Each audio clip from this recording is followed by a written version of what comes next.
What's up, you beautiful people? This is Gary Horn, and this is Pro Wrestling. It's a podcast or show just celebrating the past, present, future, history, legacy, and tradition of the greatest sport of all time. We're talking about professional wrestling. And as always, I am joined by my life partners. Hey, it's Will. Happy New Year. And my ride or die with the red rocket. This is Dr. I like that red rocket, man. That green rocket ain't gonna work, bro. I got to ride that red rocket. So Stitson's red rocket hanging out up there, and we're headed into 2021, baby. So I want to welcome everybody. Thank you so much for joining us, and make sure you make yourself known. Comment in the chat box if you'd like, or don't, just ignore it and just watch, and we'll talk about everything here on the show. Either way. We want to thank everybody for voting in our survey. You guys all participated, and we've got the results. We have our best of 2020 that we'll get to eventually. We'll also get to some previews for what's coming up this week, and we'll also talk a little wrestling news as well. But before we get there, let's see. Stinson, you doing okay, buddy? Yeah, man. Yeah, we're good. We're good. Appreciate you asking. Yes, Stinson had a loss in the family. Obviously, this week's been a tough week in the wrestling world too, and so just sending our condolences out to everybody and well wishes. This is it's a rough one. 2020's just ended with a bang, I guess. Yeah, I mean, a lot of people are experiencing loss of some sort or another. I mean, it's in my case, it's. Everything happened very, very fast with an uncle, very beloved uncle, very close to the family, was very good model, a model man in our lives. And I posted on Facebook a little bit. I didn't want to make it about me or anything for sure. Married for 48 years, just a great father, great husband, great a great grandfather to his grandkids. Very kind, just a good man in a day and age when those are few and far between. So he'll be missed, but our hearts are full too. At the same point, it's like we said the other day about Kevin Green and Danny Hodge and of course Brody Lee. At the end of the day, we were glad we had the time we had with them, and we had a lot of years with Uncle Jack Gibson, and and he'll be missed, but just happy to have him. Yeah. Of course, the wrestling world's still reeling from Brody Lee's death. Is probably the hardest hit. And it's had a lot of controversy surrounding it as well. Not for Brody Lee's, but just for another article that went around. But before we get there, Will, you doing okay? You ready for the new year? You ready to end 2020? It's happening, whether we want it to or not. So we're heading into 2021, and I look at 2020. I mean, it was a roller coaster, man. Not just for people personally, but for the wrestling world. I mean, for us as NWA fam, it's been a roller coaster. And, a lot of people say and have the mentality, that, New Year's just another day. But really, it can be a lot more, because it's a chance to reset your brain. It's a chance to reset your values, your outlook, your perspective. And 2020 certainly brought a lot of negativity, a lot of just a lot of crap that, we wish didn't happen. And so I think that it's a good chance to start with a clean slate. And even for the wrestling world, I mean, yeah, it's been a painful end of 2020, but as we always say on here, man, I'm hopeful that 2021 is going to be a great year for the National Wrestling Alliance, for wrestling as a whole. And, I'm ready to get there, man. So let's do it. Just to piggyback on that there, Will, just as a sign of hopeful things to come, that this year is already starting to be indicative of better things in store for us, for the wrestling world, for the National Wrestling Alliance. If we turn the dial back 1 year ago from today, what we would have expected would be that on January the 21st, Aldis would be making his first title defense against Ricky Morton, the first of many to come in the new year. Of course, as it turned out, he was able to get 5 defenses in. They were all great title defenses, quality defenses against quality opponents. Ricky Morton, Flip Gordon, Noby Bryant, Mike Bennett, and of course, Brian Pillman Jr. Well, it took 21 days into 2020 to get that first title defense in. But within 16 days of 2021, Nick Aldis will get his first title defense in of the year when he travels to Omaha, Nebraska to take on Jason Strife and defend that 10 pounds of gold. So only 2 weeks into the new year, the 10 pounds of gold will be defended in the first of hopefully what will be many, many defenses this year. And I know Nick himself is probably more optimistic than anybody and more hopeful for a great year to get out there and defend that 10 pounds of gold and represent the greatest brand in the history of the world.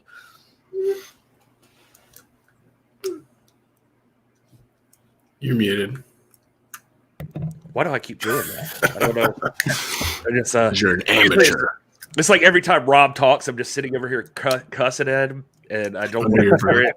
And so that's what happens. Well, let's get some of the harder stuff out of the way first, I guess, because definitely we're going to have to reflect on Nick Aldis and the NWA, I'm sure, at some point during this show. We're going to talk about the best of 2020, your favorite moments. We're going to talk about, let's see, what all was on that survey? It was like all kinds of stuff, like your favorite moments, your wrestler to watch in the new year, and then, of course, your wrestler of the year, the tag team of the year, the match of the year. All of that stuff's going to be coming up. We'd just like to remind you, if you're watching right now and you haven't already, make sure to subscribe to us on YouTube. That would be awesome if you did that. We'd love it. And if you're already here and you're subscribed, make sure you hit the like button.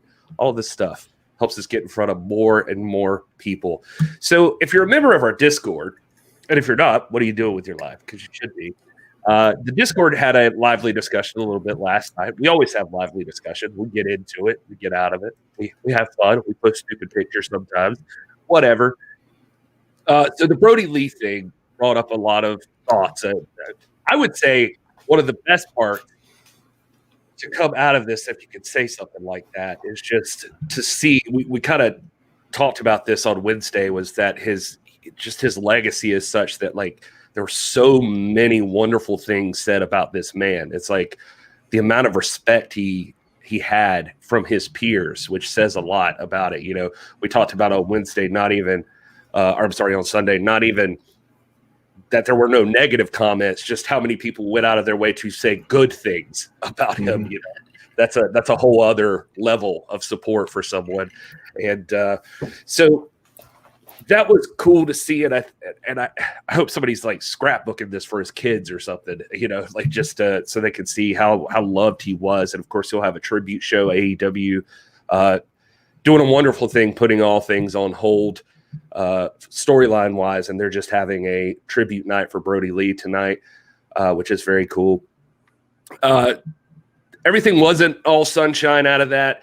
Is, you know, there was the article, and I'll be the first to admit, I actually was curious what people thought when I saw it, because Bruce Mitchell over at the PW Torch, he posted an article basically talking about the important questions to ask from Brody Lee's death. And I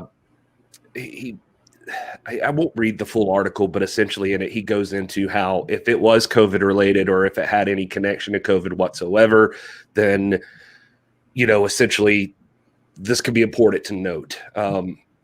I ended up retweeting the article and asking what people thought. A lot of people got upset. A lot of people ended up getting upset, not with my retweet necessarily, just in general with this article.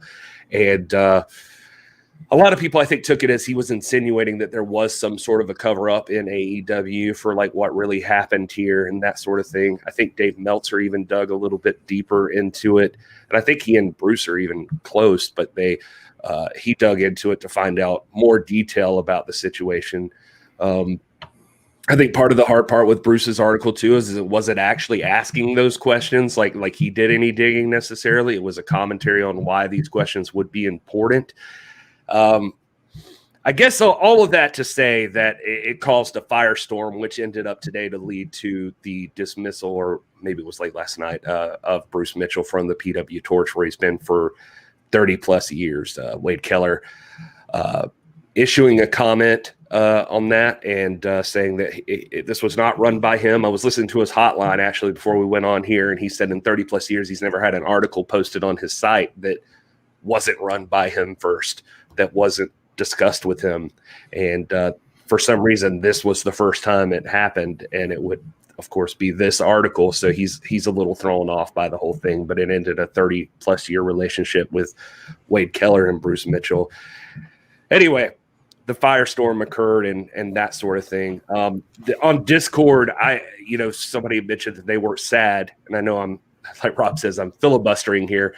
And I said it was sad. I said that it was sad to me because just full disclosure, Bruce Mitchell was an early supporter of This Is the NWA and that sort of thing. He was happy to retweet us and share us, and he actually came on the show, and he gave us like a history lesson in studio wrestling right before the launch of NWA Power, and I was lucky enough to, I had met him in 2019 at the Crockett Cup and got to hang out with him for a little bit there, and he seemed like a great guy. So for me, seeing all the backlash on it, it was harsh. It sucks. You see somebody you think you kind of know, and they're, I wouldn't say we were like close friends or anything, but it was crappy to see that after all this time that this is how this is going down, and he just got kind of adamant about not backing down from this thing.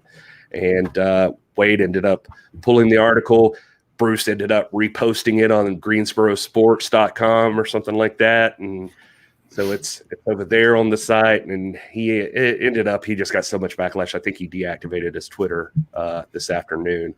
But I was just wondering, since I've talked all this time, did you guys have any thoughts during this whole process? Through this whole thing, I haven't been able to really talk to either one of you. So I was curious what you thought. Will, you want to go first? Yeah, Gary only talks to us on this show. That's why it's so special. He literally never reaches out to us. It's like we're not even really friends. I'm just kidding. No, this I was just trying to diffuse the tension in the air. But this whole situation, man, it's a cluster F. And from my perspective, and who am I? I'm a wrestling fan who talks about wrestling on a YouTube channel with two of his best friends. Like, I'm not anybody special, but the reality is this, as a fan, I had the same reaction that a lot of people had in our Discord. So you, Gary, shared that article out and said, hey, what are your thoughts? You weren't supporting it or putting it down or anything. It was just, kind of neutral. Hey, check this out. I think I said, even because I actually didn't like it that much. Like, I was like, this is a bit much. Sorry to cut you off, Will, but I said, no. I think in the tweet I put, respectfully, this feels like too soon. And, and I was trying to say that to save face with Bruce, because I know he sees the tweets. He followed me, like it was all of that. So I didn't want to seem like I was just like kicking him, while he's down. Right. But I was also wanting to reflect, maybe not the best idea. But anyway, go ahead. Sorry. Yeah. So, I read the article when you shared it. And honestly, my reaction was just like kind of shocked.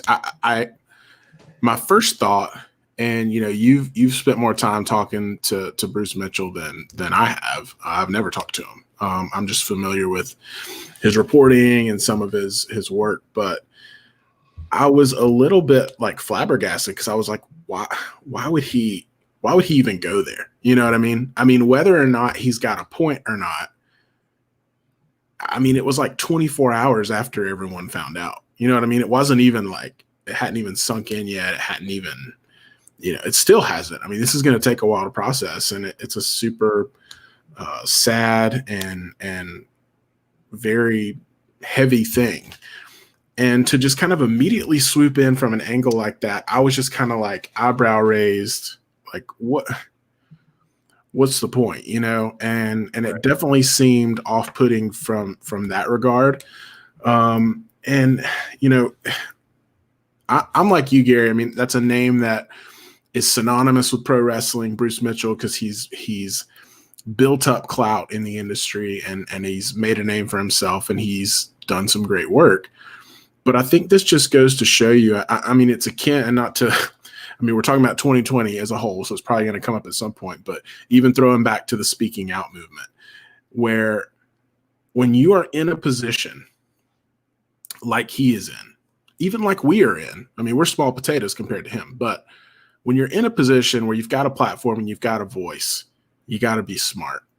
I mean, regardless of the thoughts that you have, regardless of the opinions or the agendas that you have a platform and you have a lot of people's ear, and you have the ability to sway the way people think about stuff and what they focus on.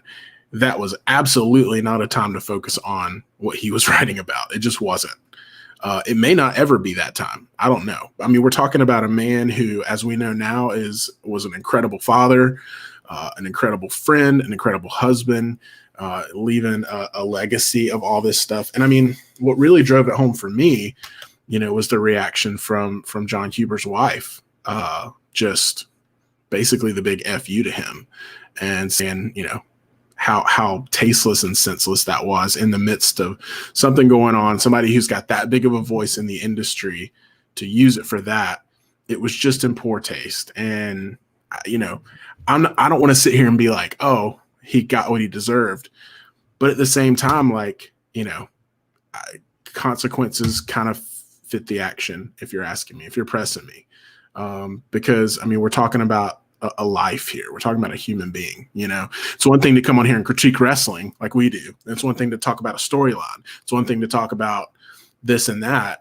But when you go there with something, you just got to be prepared for this kind of backlash. And he shouldn't be surprised, but he might be.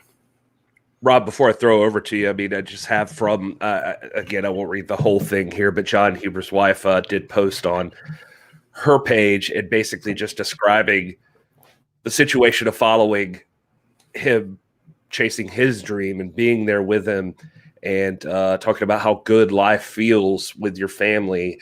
And then basically the last part of her message here, she says, then suddenly one day that person gets sick. Each day they get sicker and sicker. You know how much they value their privacy, so you ask those helping you to keep it quiet out of respect for them. You watch helplessly as they get worse and worse.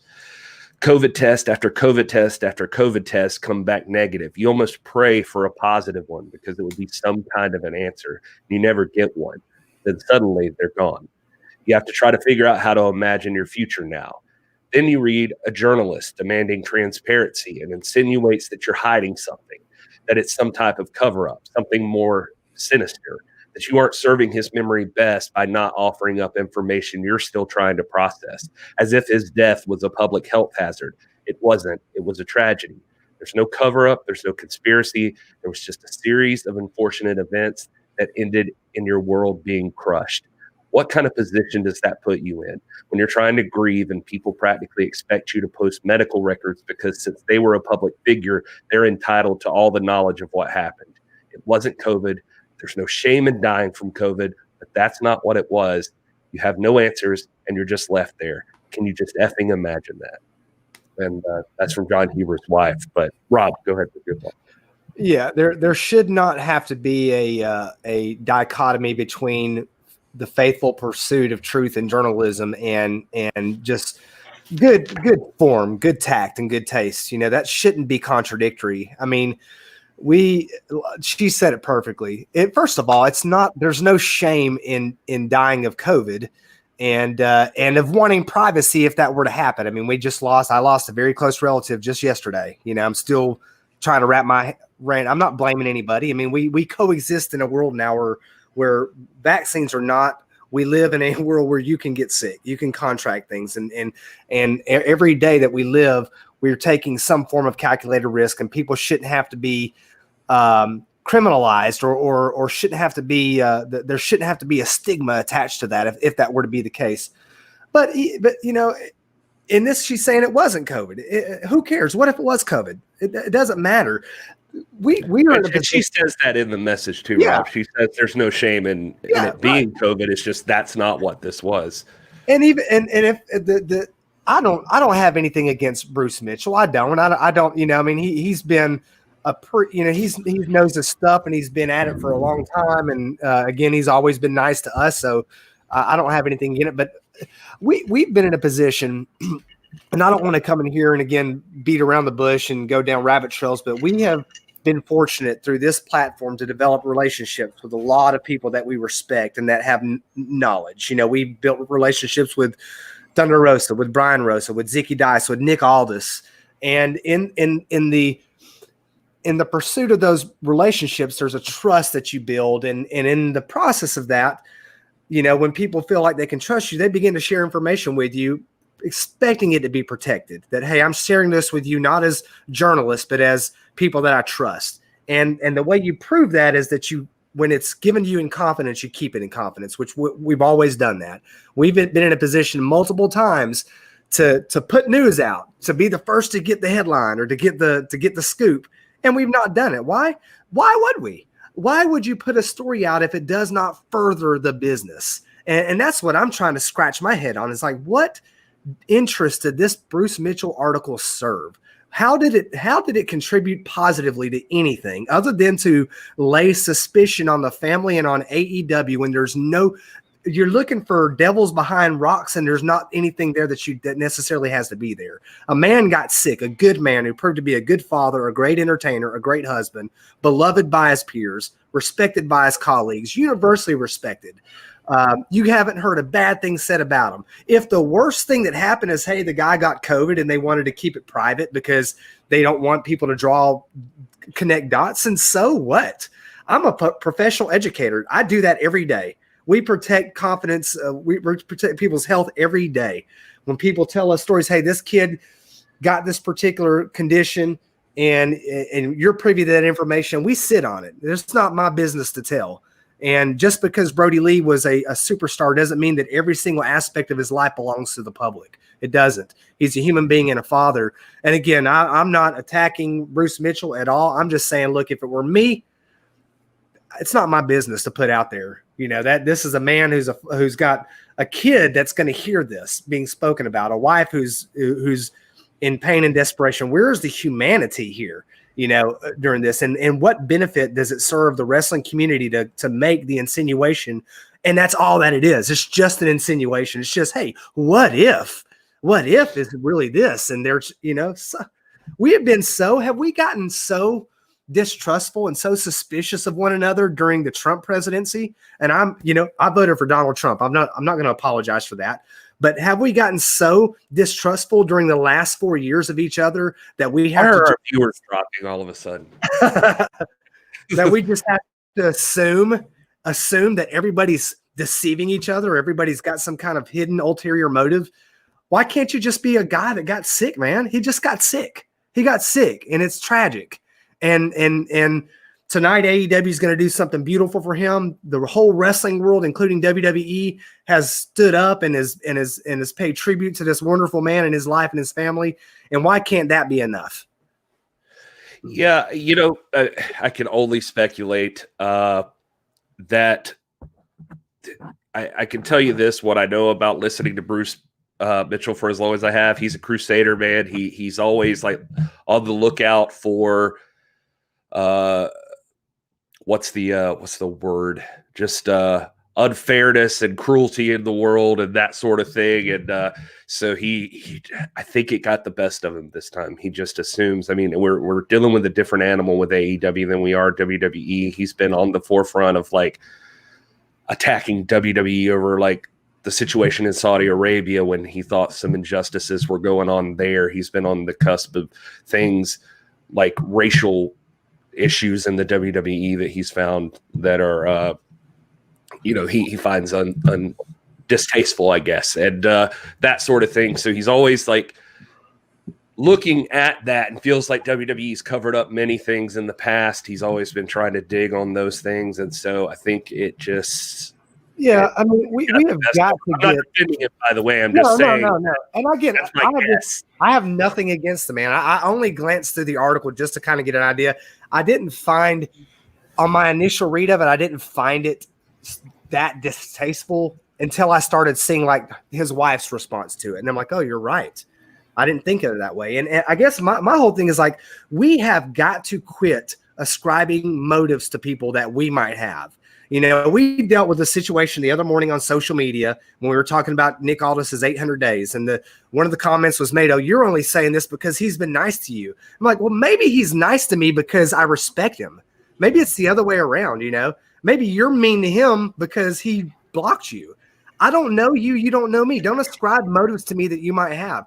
It's everything doesn't have to be some sort of motive or some sort of like dark secret, some sort of machination behind closed doors and in dark alleys where all this stuff is so sinister and nefarious. It doesn't have to be that way. Sometimes people are just trying to put a good product out. Sometimes they're just trying to bring wrestling to a part of the world that doesn't get it. You know, sometimes they're just trying to pay tribute to somebody and protect somebody's privacy.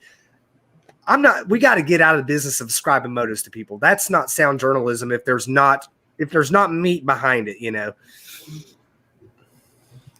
Yep, I totally agree. Will, anything to add before we move on from there? No, I mean, that pretty much sums it up. I mean, I think we also have to get out of the business of forgetting that these are human beings. And that's part of it. And that's the thing. I think not to give him the benefit of the doubt, but Bruce Mitchell in all of his crusades, I think at the center and at the heart of some of that has been humanity. That's why this one just kind of floored me, because I was like, man, you're just totally ignoring the humanity of his wife, his children, any backlash they might face because of your words. Like, it's one thing to go and try to help people and try to uncover something, but it's another thing to just completely speculate, unfounded, and say, well, what if, when you've got a grieving wife and family and an entire multiple wrestling promotion locker rooms that are grieving and fans that are still processing and going through all this. It just, there's a difference, and tact is knowing that difference. And it just seems like he had a lapse of judgment and doesn't excuse it. And again, I mean, I think punishment fit the crime in this case, as much as I hate to say that.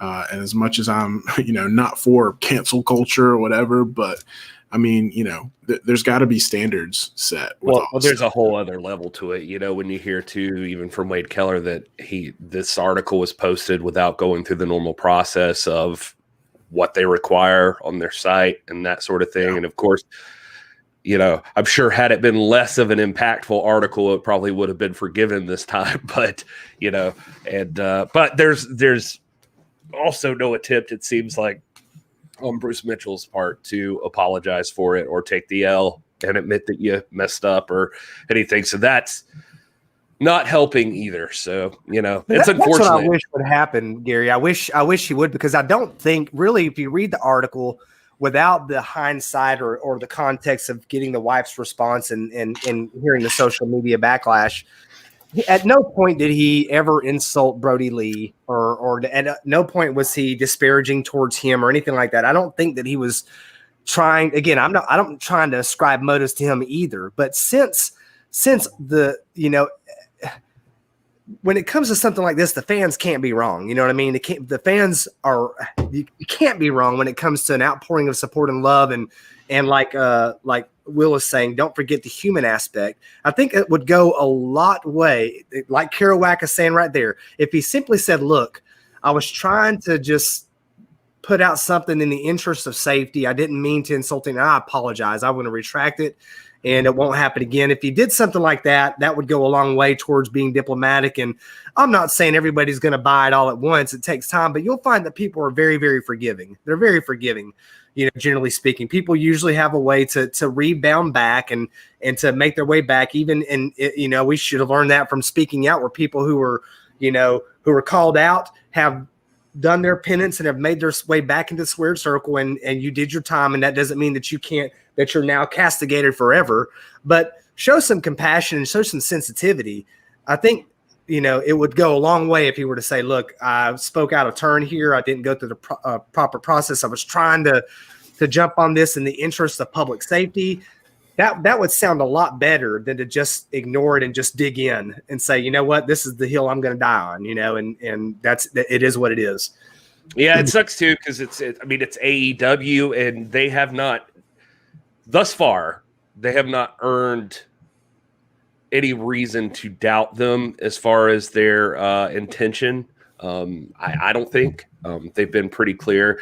I think even on Dave Meltzer's show, he was talking about speaking to Tony Khan shortly after Dave Meltzer's, after John Huber's death, and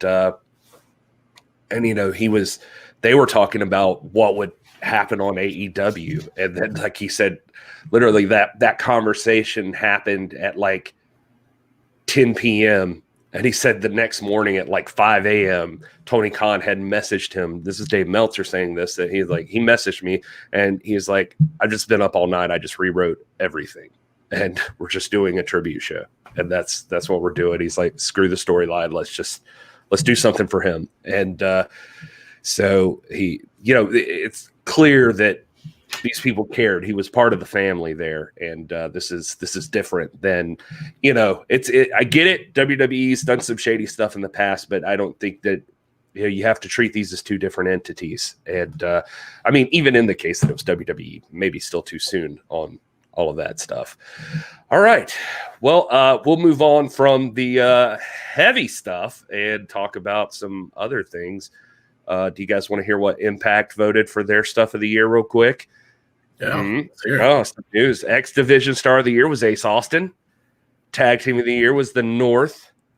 Knockout of the Year and Wrestler of the Year was Deonna Purrazzo. There it is. Yeah. And Finishing Move of the Year was The Good Brothers Magic Killer. And one to watch in 2021 was Chris Bay. And the Moment of the Year was the Motor City Machine Guns making their return at Slammiversary.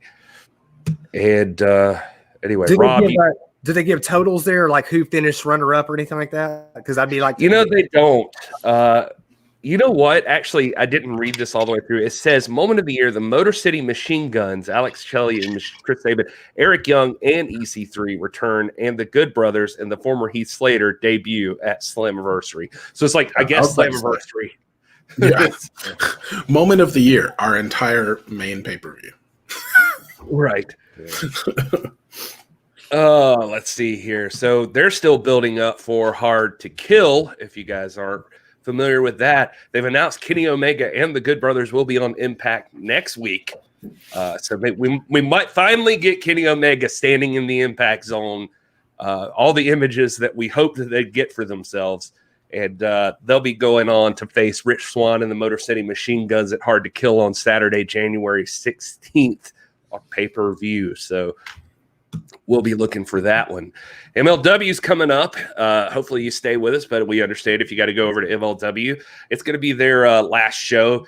I didn't see any matches announced officially for this one, and maybe I missed them, but they're building up to January the 6th, Kings of Coliseum. And they're available. Will loves it. YouTube, Fubo, Pluto, Bid, Design. YouTube. Design We're talking YouTube. We're talking Pluto. We're talking Jupiter. We're talking Dazane. We're talking Uranus. It's 24/7. You can watch it right now. It's 24/7. It's on. I got it on right now. I can tell you who wins. YouTube's got future abilities. Yeah. Caleb Parker coming out. I've tried to recap. I've been trying to keep up with Impact, but unfortunately, the first week I watched was Kenny Omega showing up, and then it was like it's been recap shows. So, anyway, yeah, it's disappointing. So what's up, everybody in the chat? Thanks for joining us. We're over the heavy stuff. We're going to talk about wrestling news and fun stuff from here. Also, eventually leading into our 2020 awards that you voted on. You, right there. I voted. You move over. It's the guy behind you. Yeah, that guy. Let's see here. Yeah, Caleb saying MLW should be good tonight. I'm sure Tom Lawler will have it addressed after winning the Opera Cup, and Hammerstone will be there. Hammerstone! That's contractually, I'm required to do that every time. Yeah, his name's mentioned. All right, so supposed to be all caps, I think. Yeah, that's why all caps. Hulk Hogan's been making the rounds because Raw Legends night's coming up. So I don't know if you've seen good old Hulkster. He's out there. He teased even the other day. Let's see here. He did a press conference and said the fans should tune in because you never know what to expect. I'm sorry, hold on. Well, you know something, brother. Fans should tune in because you never know what to expect, dude. I don't even know what to expect, brother. I'm going to just be there and I'm going to have a great time, reminisce with friends. But when you're talking about having Ric Flair and Kurt Angle there, the Big Show, Carlito, anything is possible. Carlito. Yeah, I know. That was a weird name for him to say. I never even thought I'd hear Hulk Hogan say Carlito, but we just did right now. And this is my favorite quote from this article. Dude, we might even end up in the ring, brother. We might take over the whole show on any given night. And I don't think that's going to happen, but I hope that is not going to happen. Yeah, I hope it doesn't. I don't want – I want to remember those guys the way I remember them all. Yeah. Yeah, let's see here. That was such a good impersonation there, Gary. What impersonation is that? What is that? That's your cue to go into Elmer Fudd? No. Be very, very quiet. I'm on the wabbits. That wasn't what I was going for. I don't know. Proceed. Okay. Anyway, he also had some kind words from Kevin Owens. He said he had been at the NXT brand. They were asking about the future, and he said, I was really into the NXT thing, and I never, the whole time watching it, didn't see any one guy that really grinded and just thumped and stayed on it. It was just vicious and knew when to back off and when to beg off and knew all the Pat Patterson tricks. And he said, then I saw Kevin Owens, and I thought, wow, now that's the guy. That's the guy. He could be the next one if he's given the opportunity. He also went on to point out Matt Riddle as another fan that stars should watch out for. He said, right now, there's another guy that's stumbling into that situation, acting like he doesn't know what's going on, but he's smart as hell. That's Matt Riddle. Yeah, I can imagine how that went. He was probably talking about Kevin Owens, and then his little earpiece that directly connects to Vince lit up, and he was like, oh, what's that, Vince? Oh, yes, and Matt Riddle. He's cool too. Yeah, he did talk a little bit about Roman Reigns and Drew McIntyre. He says he's a little biased, though, he feels like, when he talks about those guys. He says Roman's father, Sika, and his partner, Alpha, they pretty much put me on track when I was lost. My first run in WWE, I left Florida. We met up and drove to the first TV, and we were up there. They had me in the business quite a while, so they groomed me, and they helped me and kept me from making too many mistakes. So he said, I've got so much respect for the Samoan dynasty and understand how it peaked with The Rock. I see Roman Reigns taking it to a whole other level now. He's solid, consistent. He's got the look. There's no holes in his work. He's spot on.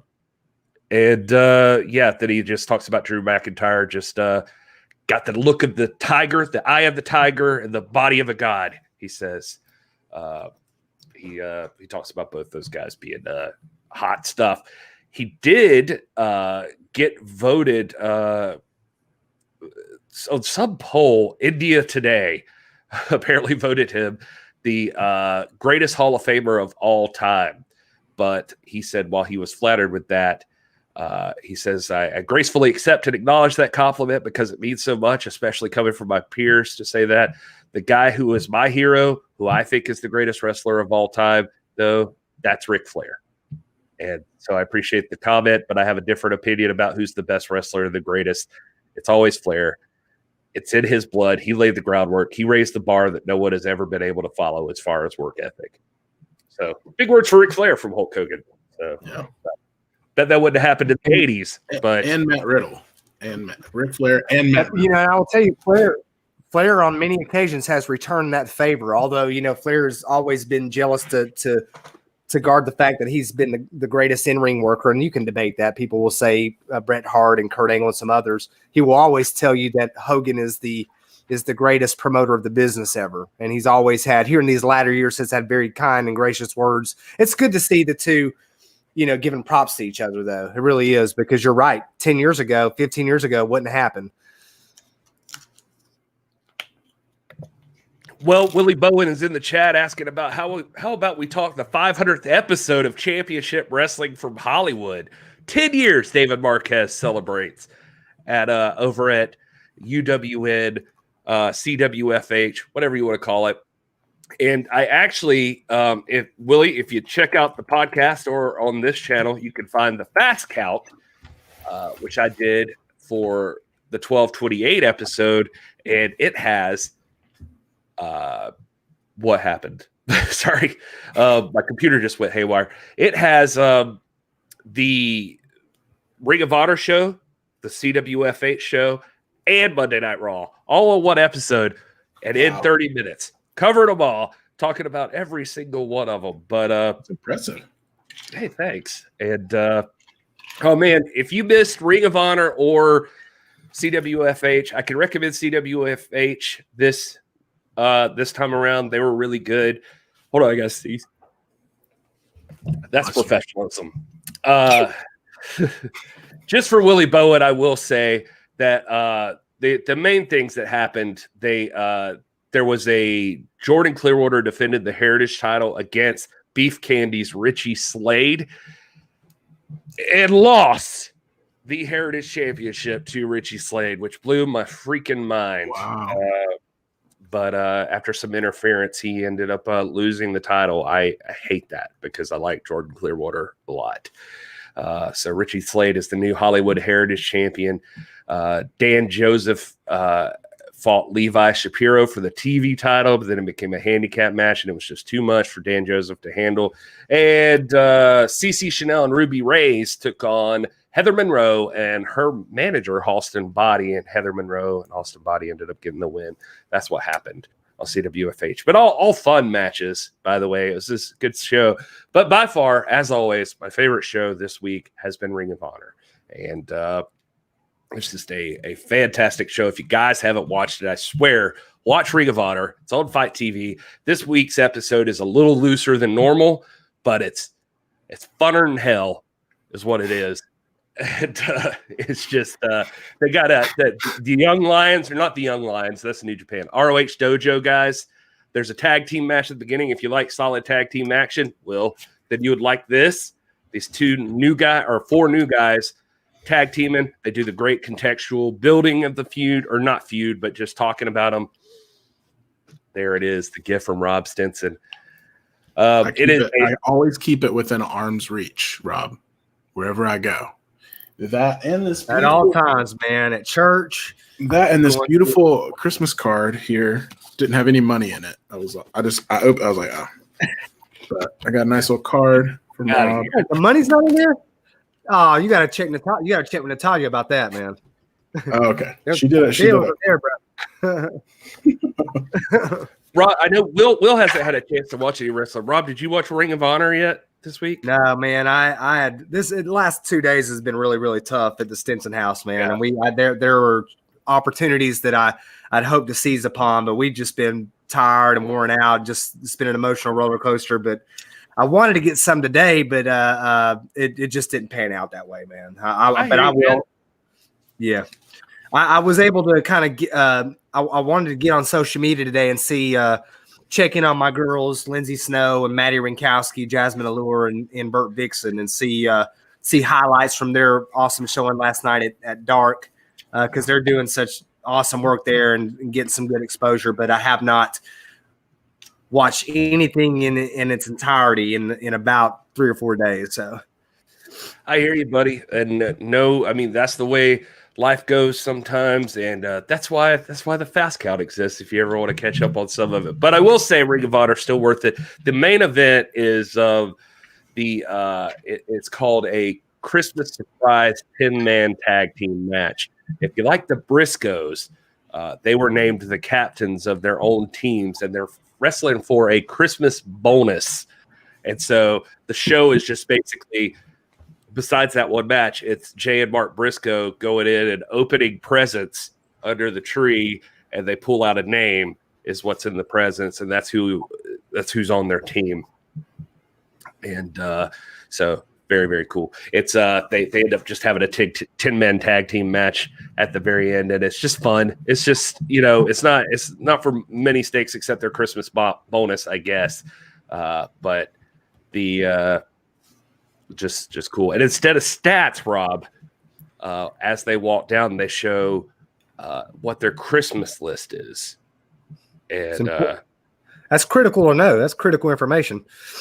It's fun stuff. Like Jay Briscoe wanted weed eater string, a refill for his propane tank, and new socks and drawers. So that was his Christmas list. Flip Gordon wanted stuff like a Christmas bonus, a world title shot, and a typewriter. The bouncers, Brian Malonis wanted beer, red wine, a date with Session Moth Martina, a tag title shot, milk and cookies. PCOS was my favorite. It is optimum power jumper cables, extreme power car battery, funerary stone, new casket, gallon of gas, matches, a round shovel, 60-inch wide black suit jacket with no left sleeve, and a brand new hearse. That is that's PCO stuff. Oddly specific. Yeah. Mark Briscoe wanted a jetpack, a 50 caliber rifle, invisibility cloak, new underwear and socks, and a monkey. So both Briscoes want socks and underwear if you guys are still shopping. And I also like that one of his partners was the Beer City Bruiser, whose Christmas list was beer, beer, beer, cigars, more beer, and a monkey. So I don't know if these guys got together beforehand, but there were two people there that were looking for a monkey for Christmas. So it would have been weird if they'd start like asking for trips to North Carolina. That'd have been weird. Yeah, that's true. My other favorite one from there was Hot Sauce Tracy Williams, who's in this matchup, and he says his Christmas is honored to be restored to ROH, a lifetime supply of black wrist tape, and then laser eyes.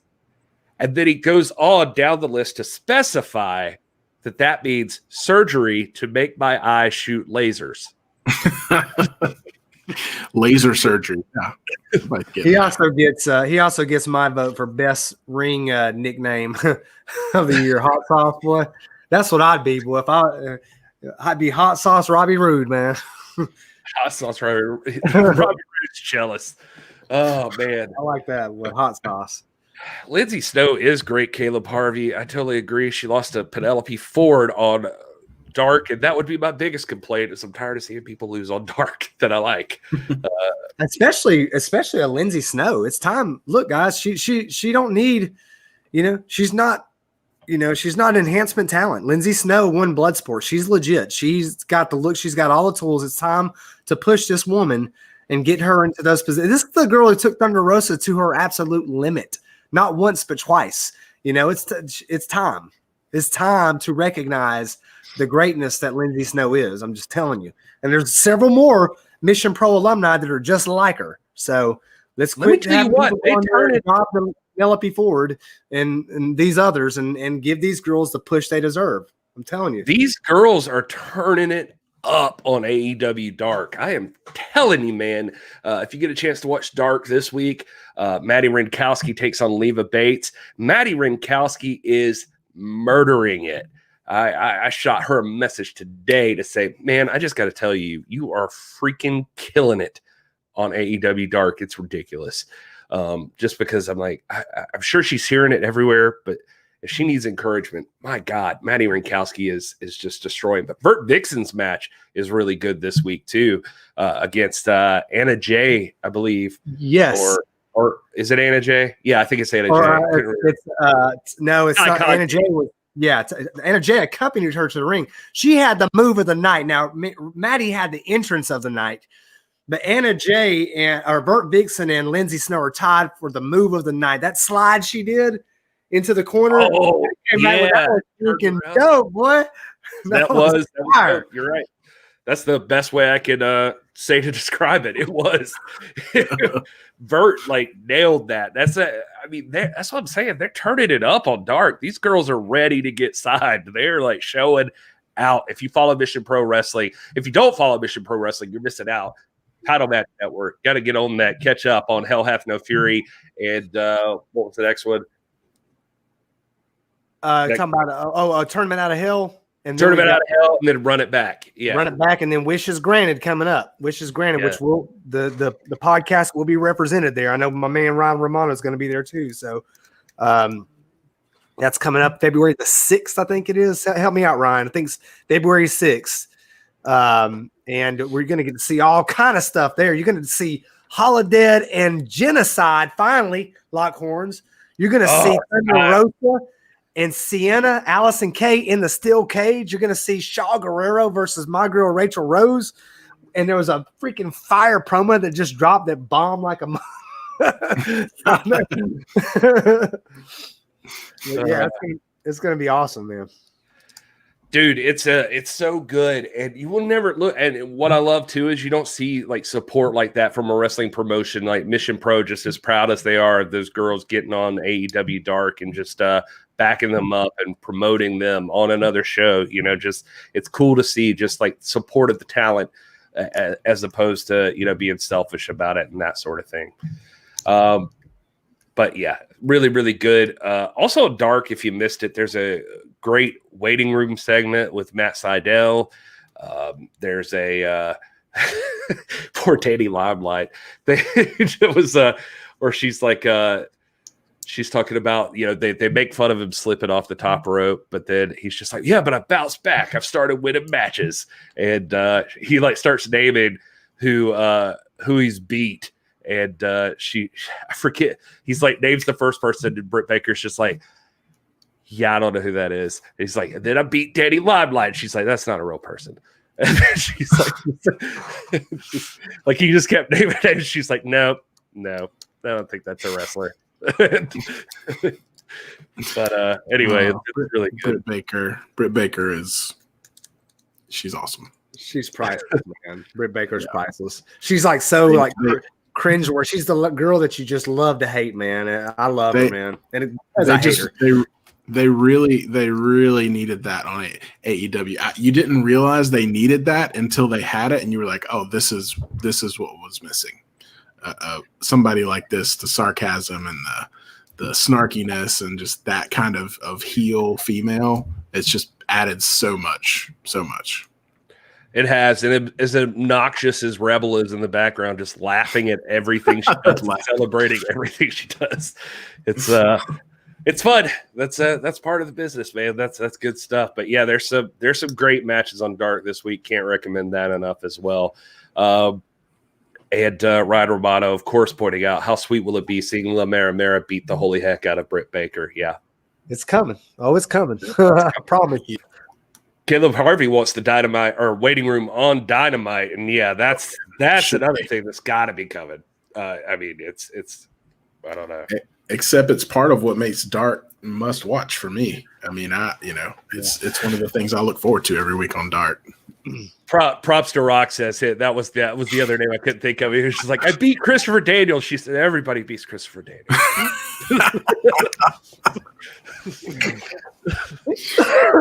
Oh man, savage. Yeah, but anyway, all right. Let's see what else do we have news-wise before we go on into. Well, screw it. I don't know. Are you guys ready to talk about some of the best of 2020? I think it's time. Yeah, man. Let's do it. You guys voted. We listened. You took the Survey Monkey poll. We're going strictly off of that. And we're going to jump right into that right after I tell you to make sure that you subscribe to the YouTube channel because we need you to, because we want to hit 1,000 people. Then the channel gets monetized, get paid for ad revenue, and we can finally start paying Rob back for his PayPal account being hooked to everything. So make sure you subscribe. Share us with your friends. Tell them about it. We want to build a great wrestling community that is positive and it's that sort of thing. Thanks for joining us, Front Row. Better late than never, I guess. Anyway, we're glad you're here. We are glad you're here. All right, no more wasted time. We're jumping into the survey. Do I just start at the top with the big bang? Like, who is the 2020 Wrestler of the Year? Is that right? That's last. Come on, bro. Okay. You never watched an award show before? You guys vote. What do you want first? You want to hear favorite moments from 2020? You want to hear superstars to watch from 2020? Tag team of the year, match of the year, or superstar of the year? I want to go. Let's go in reverse order of the survey. Okay, the last part of the survey was favorite moments, and so it's just responses to that. I'll try not to get any duplicates here. Like someone put Nick Aldis title defense. That wasn't me. I'll tell you what I put. You would have put Nick Aldis's 5 title defenses. Yeah, it could very well have been. I mean, that was important. But I put favorite moment of the year for me. I put just, and I'm sure you're going to read through them here, but so I can put it out there. I was torn between 2. One I was going to put, and I did not put this, but I wanted to put seeing the Mission Pro women show up on Dark in mass. I wanted to put that.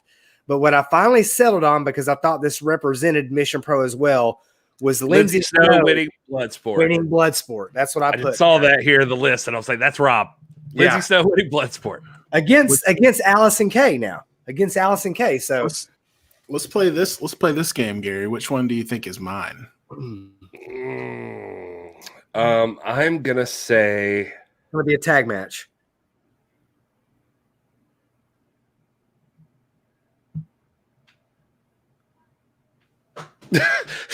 Is it this one that says COVID killed wrestling? It really suffered and has been exposed as a stage play without the crowd. It misses a lot. That being said, probably seeing NWA people at AEW.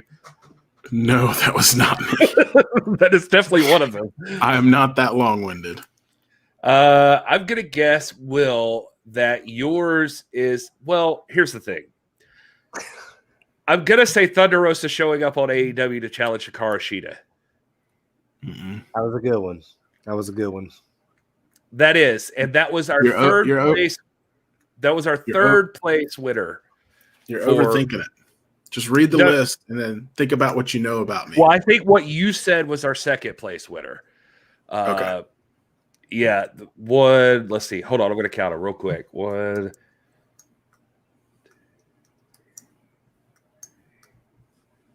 Literally tied. So there's a tied one here.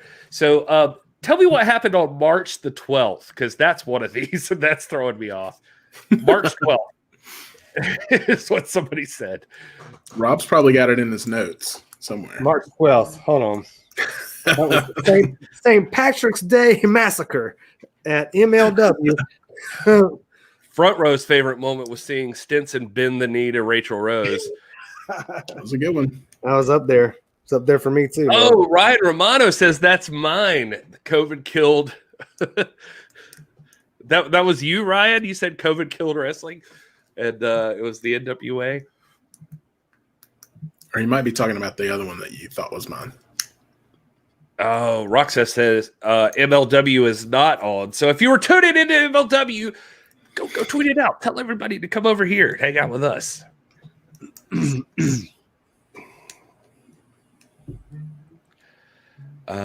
Neil, welcome. All right, so let's see. Rob's looking up. Oh, I thought I was March 12th. March 12th, 2020. Was it a joke? Let's see.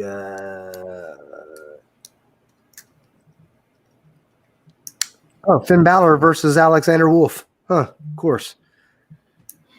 All right. March. There you go. What a moment. Ryan's was Thunder Rosa showing up to challenge Shida. Yeah. All right, that makes more sense. Moment. Hey, Ryan, good moment. That's definitely, that's up there too. I mean, there's so many in mine. It's like, it's hard to pick just one. I like seeing Lindsay Snow against Allison Kay in a non-traditional wrestling environment, and one that got like some mainstream, not mainstream, but outside the normal NWA and Mission Pro audience of eyes on it. So I thought that was really cool. But for Thunder Rosa showing up, and then we all made our AEW debuts that week, I think, too, with her little vignette. So yeah. All right. Well, do you have any guesses, the both of you, on what the tie for the number one? There's a tie, so there's two answers here. Number one best moment of 2020 was. Is one of them Will's guess? Probably. I don't know what Will's guess was for certain, but Number one moment of 2021 or I'll give you a 2020? runner-up here, which is hasn't happened. definitely Roscoe, which is Brent McKenzie confronts James Beard and is run off by Tim Storm at SWE Fury. That's 100% got to be Roscoe. But yeah, every other answer is one of these. Literally, I just counted them all, and there's like 20. All of this, one of these two things. Well, let's get to it. You ready? Well, what did you pick, Will, as your favorite moment of 2020?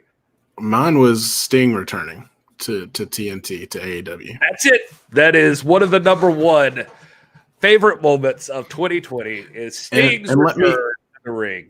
And let me justify that. Not that I need to, since a lot of other people agreed with me, but for a lifelong wrestling fan like myself, that was one of those moments that you live for as a wrestling fan, to see someone like that you have nothing but respect for, and to see it done in a way not like WWE does it, where they just show up and cut a promo and drink some beers in the middle of the ring like Stone Cold does, and they promote it for a month beforehand. It was a complete shock how it should be in wrestling. Nothing leaked out. Nothing. I mean, that's the kind of stuff you live for. And then just hearing Shivani making the call, and just, man, it just took me back. I mean, you can't beat a nostalgic moment like that in pro wrestling. So that's why I didn't even have to think about it. I just typed it out. I was like, that's it. Good point. And Rob, any guesses on what the tie with that was? Gosh, man, would be. It was a similar scenario. I can give you that. Edge returning. That is correct. The other favorite moment of 2020, as voted on by our people, was Edge returning to Sting WWE. versus Edge. Yeah, Sting versus Edge at WrestleMania Double or Nothing. Yeah, I was watching something the other day with just like just a big buff, like bald guy, just sitting up in the stands, and they were watching the day that Edge returned, and somebody had filmed him watching the return, and he had posted it. It was just the other day I saw it, and he just starts like bawling at Edge returning, and he's just like freaking out. It's just funny to see like some big tough guy just like freaking out over Edge's return. And that man was Gary Horn. That's right.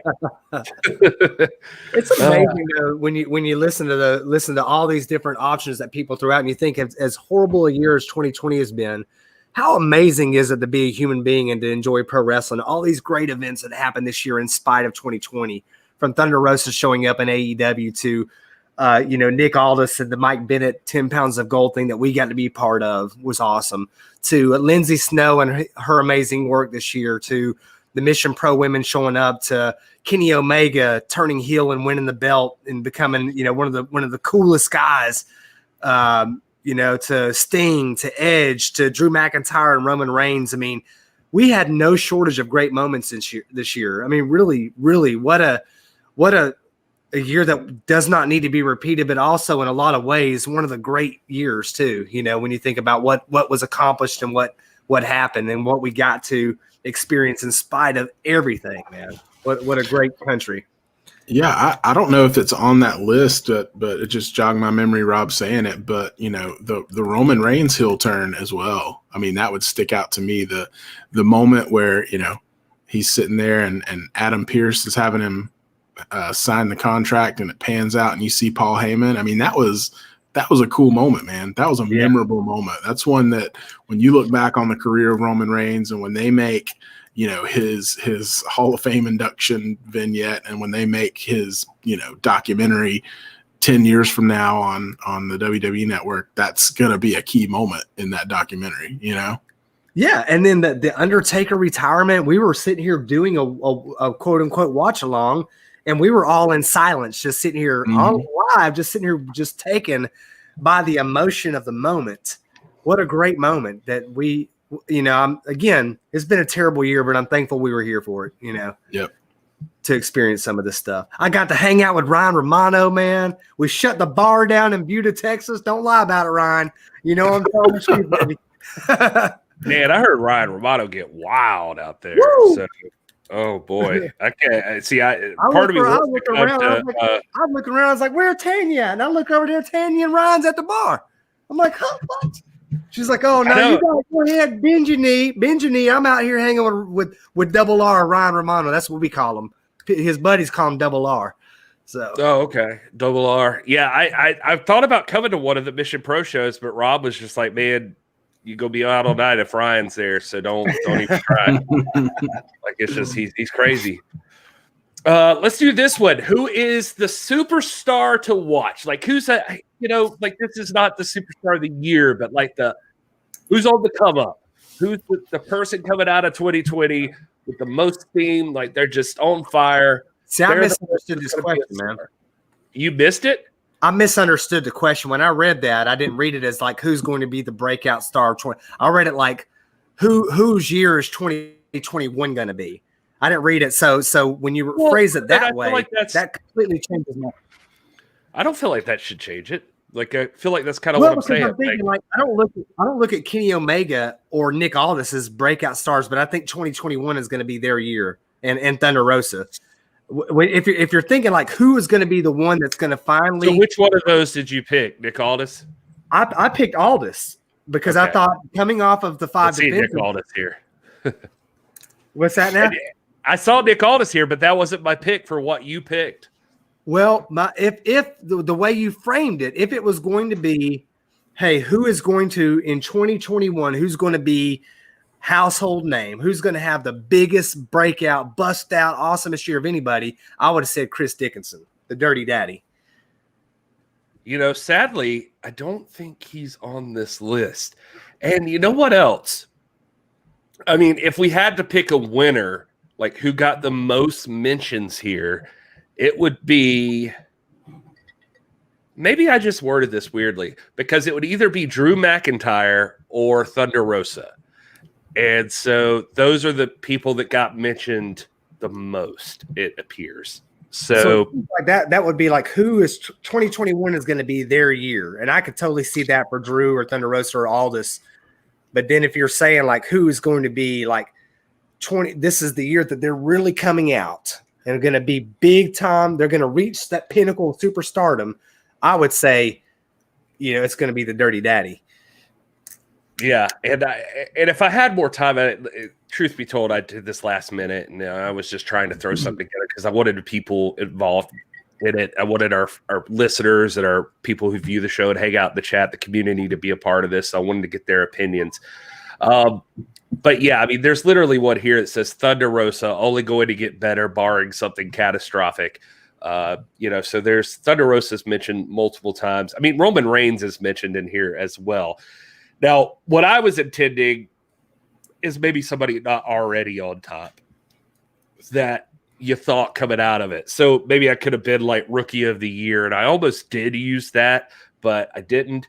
But names that fit the category more the way I was initially thinking, and next time we can get together and work on the wording. Darby Allin's in this list. Leon Ruff, guys like that.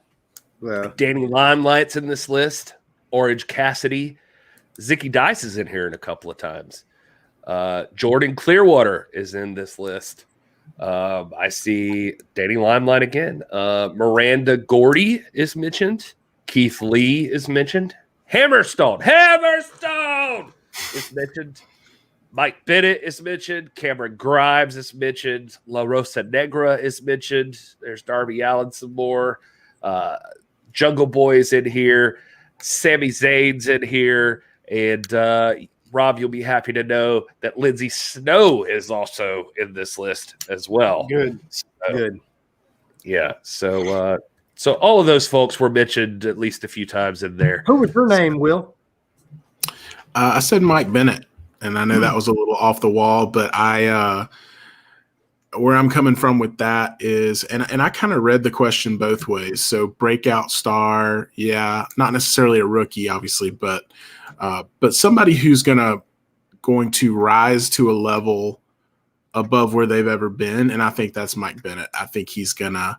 I mean, he's already making waves in Ring of Honor with his return, and I think he's going to continue to do so. And I mean, I wouldn't be shocked if this time next year we're talking about him holding, singles titles in Ring of Honor wherever he goes. The UWN. I mean, he's still in the finals for that UWN, and I'll do this, Rob, world title just for you. Put it in air quotes. So that was one for me. But yeah, I mean, now it's got me thinking. When we talk about breakout stars, obviously low hanging fruit there is Danny Limelight because he's just all over the place on AEW Dark, and he's not a rookie. I mean, he's been in the business for a little while, but he's definitely getting more exposure now than he's ever gotten. And so I could see him, but I don't, I really don't know in terms of breakout or rookie or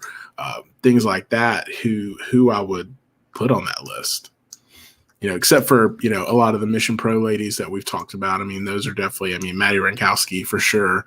If they can do right by her and give her, some spotlight and some shine, I think she could be, the traditional breakout star of the year. But right, yeah. Any of those that you mentioned, and I would throw in, Rachel Rose, of course, Jasmine Lure and Burt Vixen, who are there. Mike Bennett for sure.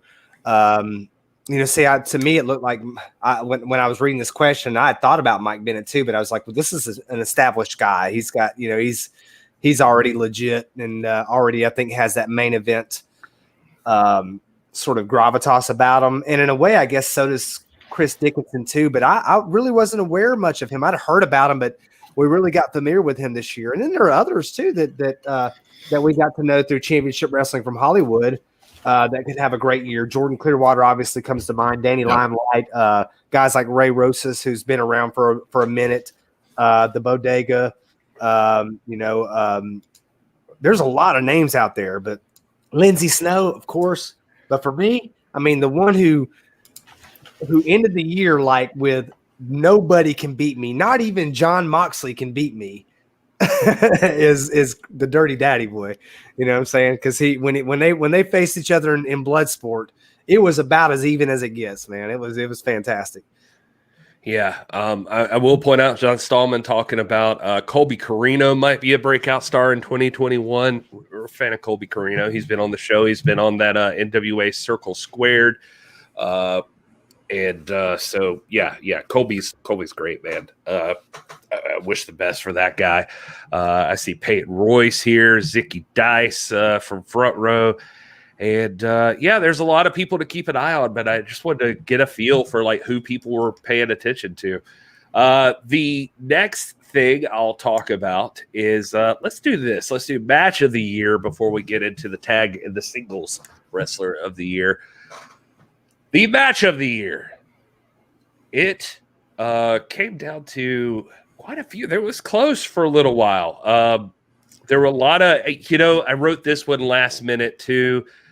So we got some votes for Chris Dickinson versus John Moxley at Bloodsport. That actually got some votes. We got some votes for Walter versus Dragunov. That one got some votes. The NXT Men's War Games did well. Thunder Rosa versus Lindsay Snow at Mission Pro is probably right up there. I would say that based on this, it's in fourth, maybe. And then there were some write-ins. I bet that one is Rob Stinson. Let me see. Is it Thunder Rosa versus Priscilla Kelly? Is that Rob Stinson? Man, that was on there. No, my match with you. Yeah, that was a good one, man. That was mine. Yeah. I couldn't believe it wasn't on the list. Yeah, what I did was I put out those tweets and whatever people said, I tried to write in every single thing those people said and made those the options that I always gave it other. But yeah, so in the other option, we also got mentions of Balor versus O'Reilly. We got Taker and Styles at WrestleMania. I can't believe I even forgot that one. And we got the parking lot brawl between Best Friends and Santana and Ortiz. But Rob, what'd you put? I put Lindsay Snow and Thunder Rosa at Hell Hath No Fury. And, I was really thinking about there are a lot of good matches. And my bias, when you read this, you read a lot of context into it too. I mean, we're not sitting here and analyzing every match, although we can do that. And I've got books full of match analyses. I mean, we do match analysis for sure. But a lot of times what's more important to the match is the historic gravity of it. And there were several matches that stood out to me. I was very tempted to put Nick Aldis and Mike Bennett just because Nick Aldis is, we were so hungry for that defense. It was such a big deal. He had just defended the belt against Noby Bryant, in July. And this was the first, this was the reemergence. This really was the reawakening of the NWA 10 Pounds of Gold scene with the docu-series and all that. And I thought it was so important. And the match was fantastic. Now, the version of it that we got initially was distorted because we it was hampered by glitches and this and that, but we've all gotten to see it since then. And without all that, it was a one for the ages. It was a classic. And then I thought, man, the best, most exciting, most pure wrestling match that I've seen, the one where they took everybody to school and provided a clinic to everybody, was Thunder Rosa and Priscilla Kelly.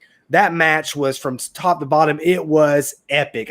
We saw it twice when they put it on Shockwave, and it was like I'd never seen it before. It was so good, so awesome. But to me, the match that was the most important match for what it means for the landscape of women's wrestling, the launch of Mission Pro, it needed something big to kind of highlight this venture that Thunder Rosa was being part of in launching this all women's promotion out of Buda, Texas. Something that was going to be historic, that was going to be legit, where women aren't just eye candy or a curiosity piece, but they're really an important collection of competitors, legit competitors. And for that reason, I put Lindsay Snow versus Thunder Rosa as the most important match of the year, and it got my vote. Rob, you lay out an interesting discussion there for why your choice was, but I feel like I have the same discussion for the reason I had my vote, and I'm not bragging here, but my vote ended up being number one. But yeah, and you're also the vote counter, so. Yeah, well, interesting. Did you take mail-in votes? Did you count all the mail-in votes? Well, listen, let's go to number two real quick. The number two, the runner-up for match of the year, which surprises me, honestly. I didn't even think of it on my own. It was just mentioned in the tweets, and it won second place here, is the Men's Royal Rumble from 2020. That was just right under this as the best match of the year. So strange. This Drew McIntyre winning and getting his title shot. I know that was almost a year ago, so it was a while back, but it feels like a lifetime ago. Just because. Oh, dude. Well, yeah, I even feel the same way about the winner of this whole thing. And to do that, just so you don't think I'm being biased, I'm gonna say this. If you want to talk about the building of the landscape, everything Rob just said, the building of the landscape, what's going to matter in the future going forward, the solidifying of a star, the just setting the groundwork for a legend, then I'm going to throw it to Front Row here and say, he says, to me, it's about the story and how it makes me feel. AK versus TR at Hard Times checks those boxes. Our match of the year for 2020, it was voted on by all the people and won unanimously. Not unanimously, but by a lot. Allison Kay versus Thunder Rosa at Hard Times for the NWA Women's World Championship. That's our 2020 match of the year. These two ladies took it to each other, and it is a badass match. Mm-hmm. These two ladies kicked each other's ass, and it was awesome. And I think both of them would probably tell you it's one of their favorites, and timely because they're going to be taking on each other again come February in a steel cage. So it works out. But that was absolutely voted on. Like I said, we got an audience. That's who they voted on. It was Allison Kay versus Thunder Rosa at Hard Times. Rob, how you feeling? That's good, man. That's a good pick, front row. And as you're saying that, I'm thinking too about like the importance of the Burke and Jazz may be the greatest, and she's still active. I mean, she's semi-retired, but she's still active. She may be the greatest women's wrestler, maybe the greatest wrestler of our lifetimes. Jazz may be. But the first championship title transition of the new iteration of the NWA, the Lightning One era, goes to Allison Kay. And she became the first women's champion of this new era. And to christen that, she has this beautiful belt. And Thunder Rosa's first real legit NWA feud was against Allison Kay. Allison Kay, who's already universally respected, has a legit main event clout. She's been in the business for 12, 13 years, something like that. She just came up on her anniversary. She's been posting about it.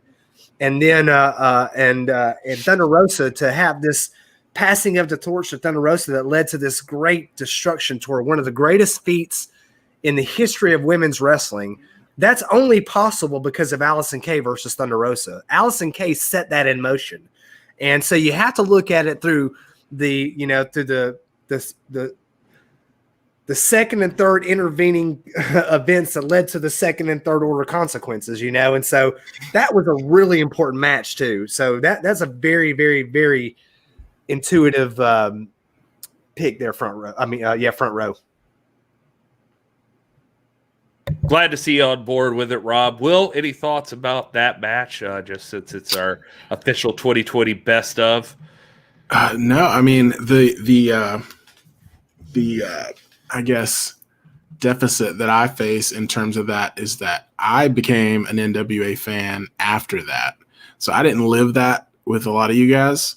I went back and watched it. I mean, I became hashtag NWA fam when Thunder Rosa was already champ. So I didn't actually experience the build up and the story and all that. I think if I had, it would probably have more meaning to me.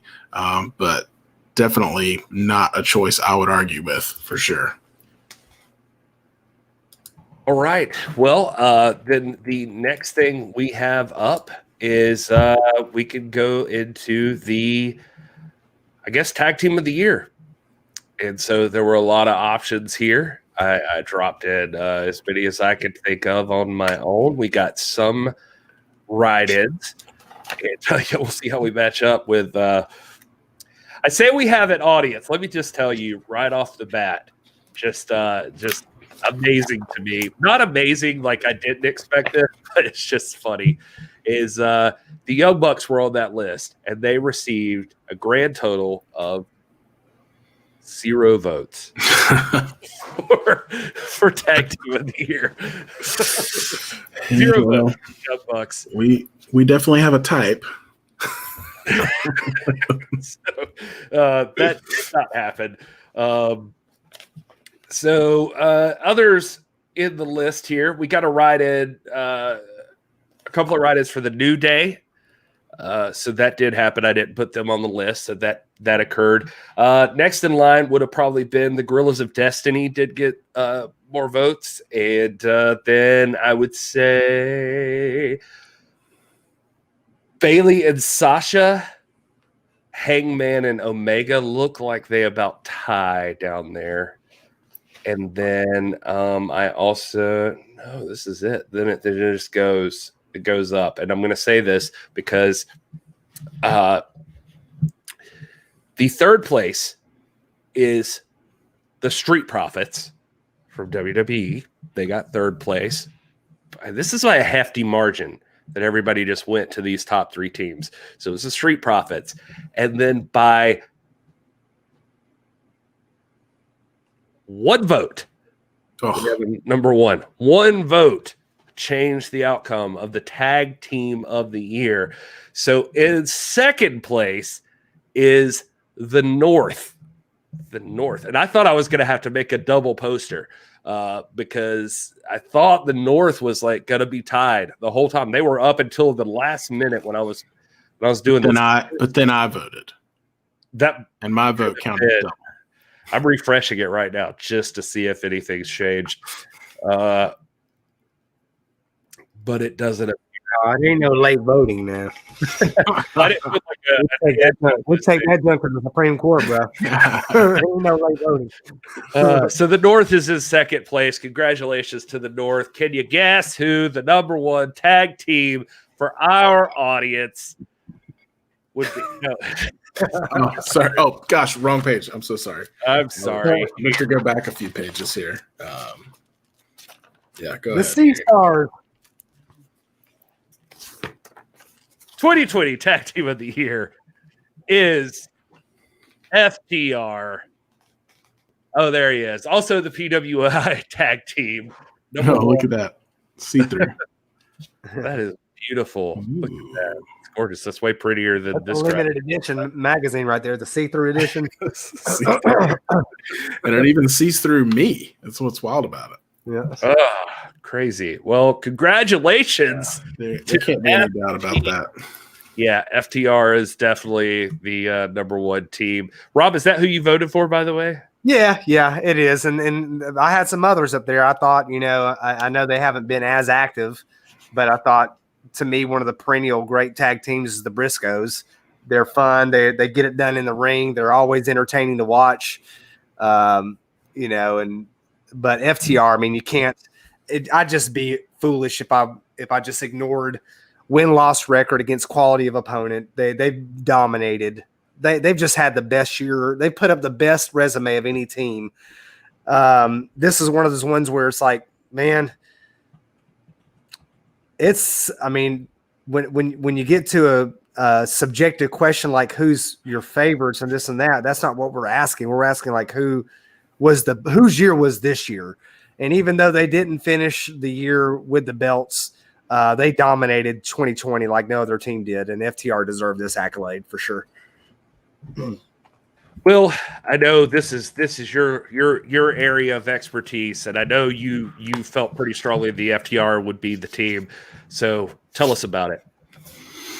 I mean, Rob hit on a good point. I mean, it's not who's your favorite tag team. So you might have a preference. And I do think, not to ruffle any feathers, but if you are naturally biased against AEW, you probably have a problem with that pick.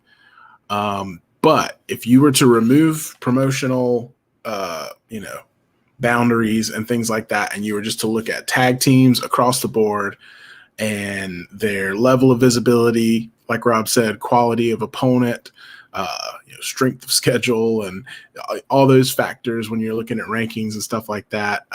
When you look at accolades, I mean, 2020 was the year for FTR, coming over into a new promotion and, getting gold, making an immediate impact on storylines and becoming one of the most talked about tag teams, even, overshadowing a tag team like the Young Bucks. I know they didn't get any votes from our crowd, but, they came in and established themselves, and they're a great tag team. If you watch them, I mean, if you are an appreciator of tag team wrestling like I am, it doesn't matter what promotion they're in. This team could be on, some rinky-dink local promotion, and if I see it, I'm like, these guys got it, because they work well together. The chemistry's there. They're one of the few traditional tag teams still left, and there are a few. But I mean, that's the thing. I mean, for our crowd, for the hashtag NWA fam, I think the only hurdle would just be that AEW label if you have a natural bias against AEW. Other than that, these guys are our bread and butter, y'all. These guys are Arn and Ole, reincarnated brainbusters. Like they are what we love when it comes to like prize fight tag team wrestling. I see Willie Bowen's so upset. How can you ignore the Rock and Roll Express? Sorry, Willie. They just no votes for the Rock and Roll Express this year. He wants a recount, but it's not happening, I guess. He says the Bodega would be a great choice for tag team of the year. Well, I think possibly in 2021, the Bodega. Would Yeah, be I think if you had a breakout tag team question, I would definitely put the Bodega in that list because those guys have that potential. Yeah, absolutely. All right, well, that brings us to the 2020 Wrestler of the Year. And wow, this is going to be a big one. And before we get there, I just want to remind everybody to subscribe if you haven't already. Hit that like button if you haven't already.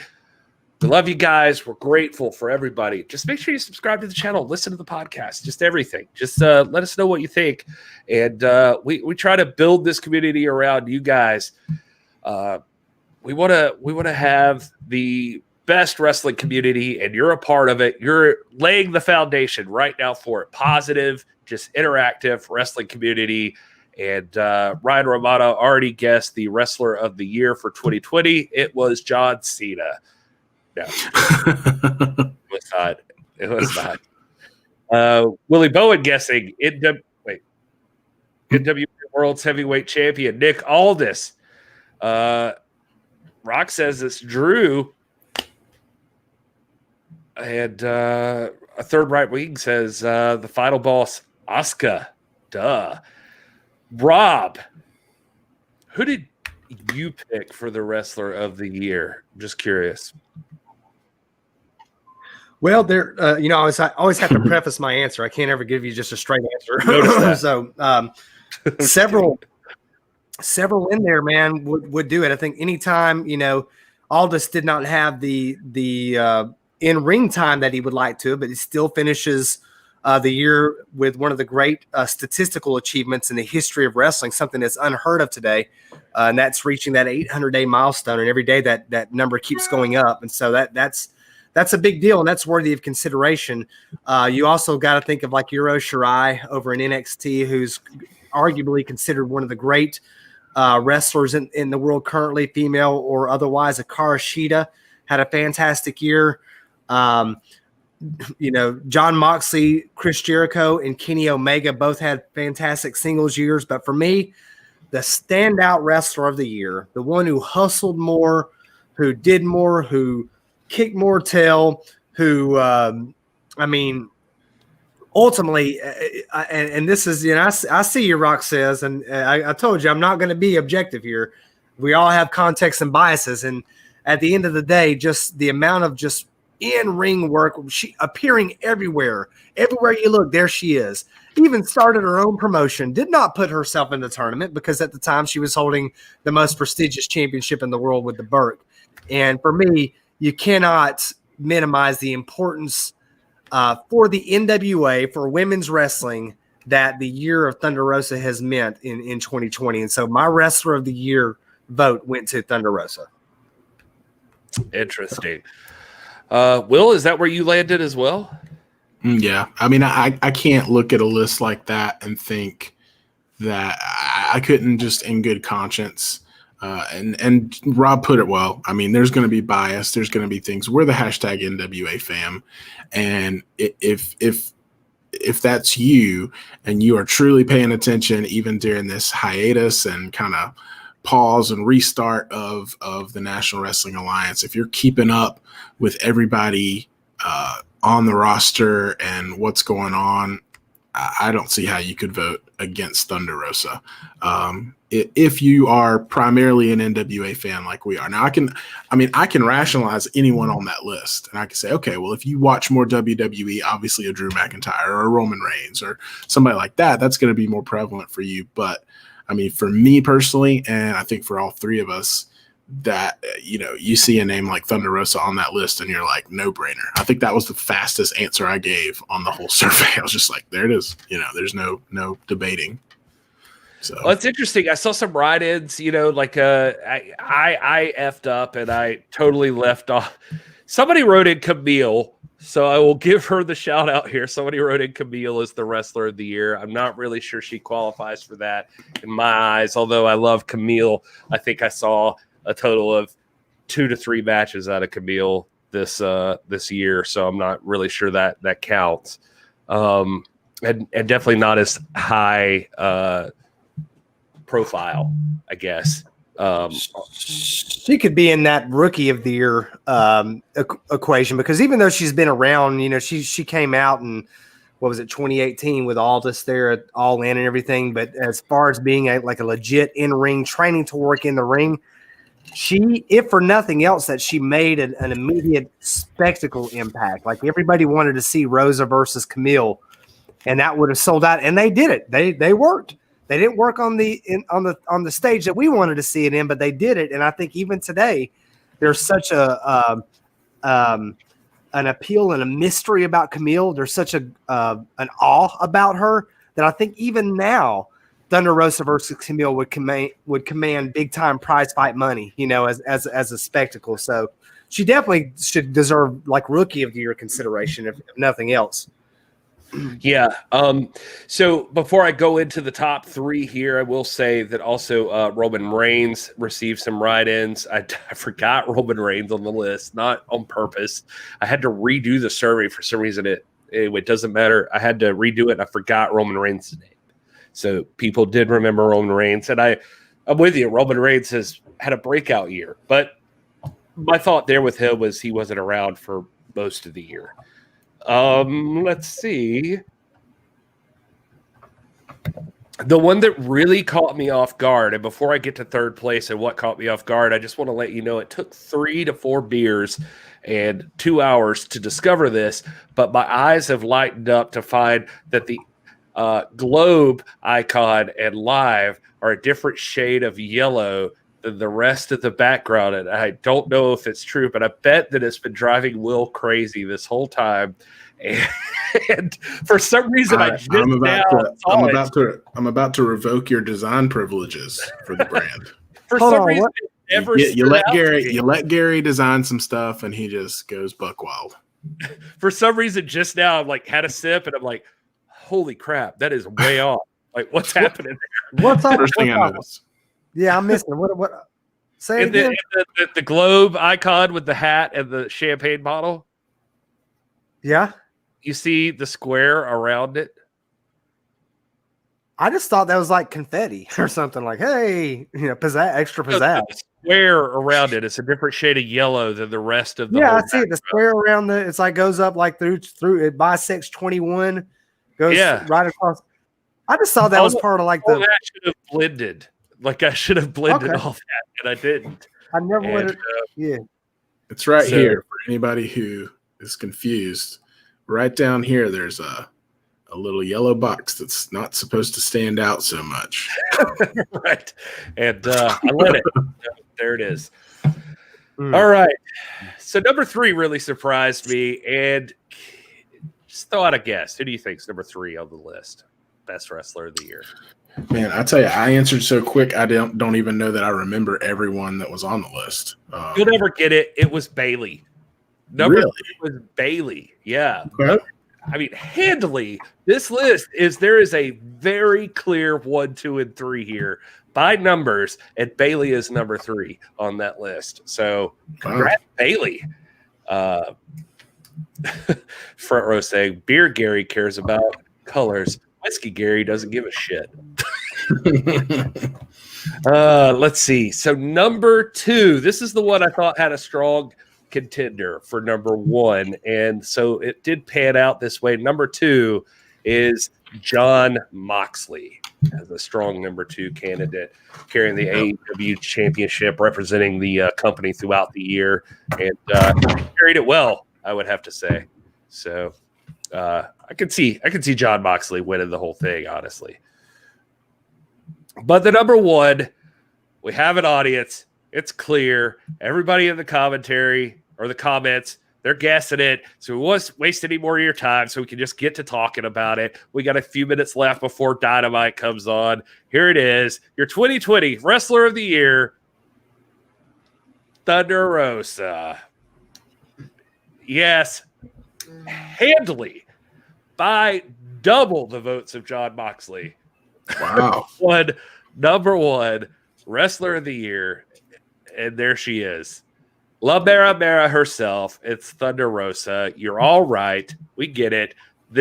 We clearly if we have done anything in the industry thus far, we have cemented the base for Thunder Rosa right here on the show. Well, I just can't wait till next time she appears on Dynamite and underneath her name it says TIPW 2020 Wrestler of the Year. I can't wait to see that on there. That's what needs to happen. So I'm definitely going to vote for that happening. And I think that honestly, for even me, there was no discussion about that because, I mean, if you're looking at the industry overall and you're not so far gone that you're talking about, I feel like that the way that things are set up right now, people, it's easy to talk about like the biggest impact as far as platform, like what they have the option to show themselves to, but it was like Thunder Rosa came before 2020. Thunder Rosa was not even on most people's radar. Like she was just not even there. And in 2020, she not only bounced into everyone's radar, she dominated NWA Power, becoming arguably the most popular person on NWA Power, aside from Nick Aldis himself, maybe. And that's like that's the argument. It's like which one would be the most popular. She became the NWA Women's Champion. She carried the Burke. Not only that, God bless her, she honored us calling it the Burke, called it the Burke herself, and then continued through the pandemic defending the Burke everywhere that she could possibly defend it. I mean, there's no comparison to what she did. I mean, I would say literally more than any other champion in wrestling, in pro wrestling. I think that Thunder Rosa took that belt out there and tried to get it exposure. And so, say what you will about the way the NWA's gone or what's happened with the NWA or whatever, but the NWA stayed relevant halfway because of Thunder Rosa and it's her defenses. Not only that, then she took the pandemic and used the opportunity. They turned a situation into money for female superstars. Like they created an all women's promotion in every position in the promotion given to women in Mission Pro Wrestling. And they're putting on awesome shows, not just because they're ladies and not just because we're woke and we're telling you that, like legitimately good shows that these ladies put on and introduce the world to a lot of awesome wrestlers like Maddie Rinkowski and Jasmine Allure and Vert Vixen and La Rosa Negra, who is now the MPW champion, and all of these people, giving them a platform and exposure that they would have otherwise not had it not been for Thunder Rosa. I just have to say that. And so, like, even Lindsay Snow that we know and love, she's been on the shows. Like, just Thunder Rosa has dominated 2020. So I would argue her being the superstar of the year to anybody. So there she is. Rob, I see you nodding. You're ready to talk. Go ahead, do it. Oh, no, I agree with everything.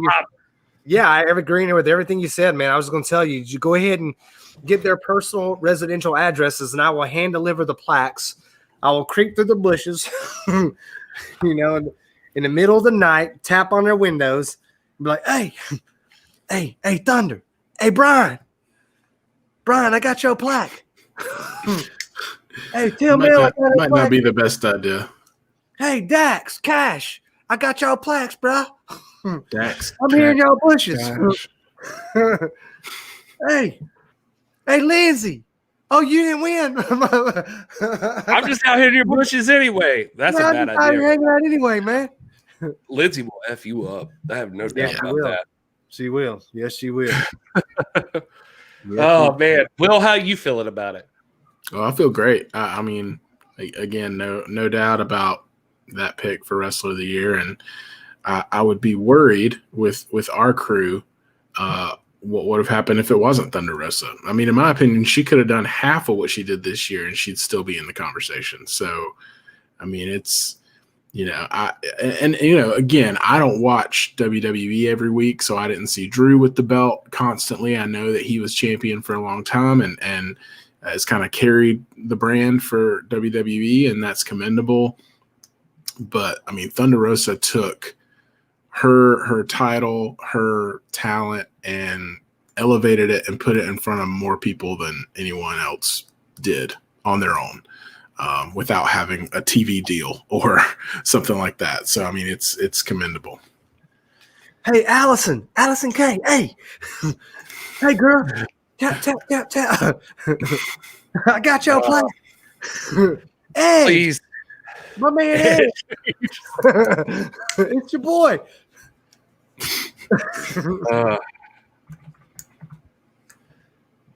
All right. Well, that's it. I mean, is I don't know. Rob's got to get out of here. He's got a long drive ahead of him, like heading to all these people's houses, delivering the flags. So, Gonna do one big route, just one big round trip. thank you guys so much for hanging out with us. I mean, we're winding it down here because it's about time for AEW Dynamite. If you're not already familiar, there is a Tony Khan hasn't slept much since John Huber's death last week, he says, but he stayed up all night on Sunday putting together a tribute card for this week's show. It's dubbed the Brody Lee Celebration of Life, 1979 to 2020. And it is going to feature a few different matches. It's going to be a big deal, so we don't want to hold anybody up from that. Not that we even could if we tried.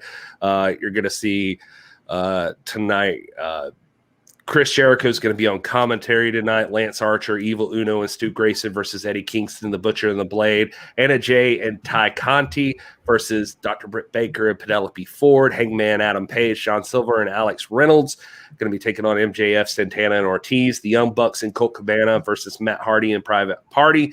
And then, of course, there's the big one, which is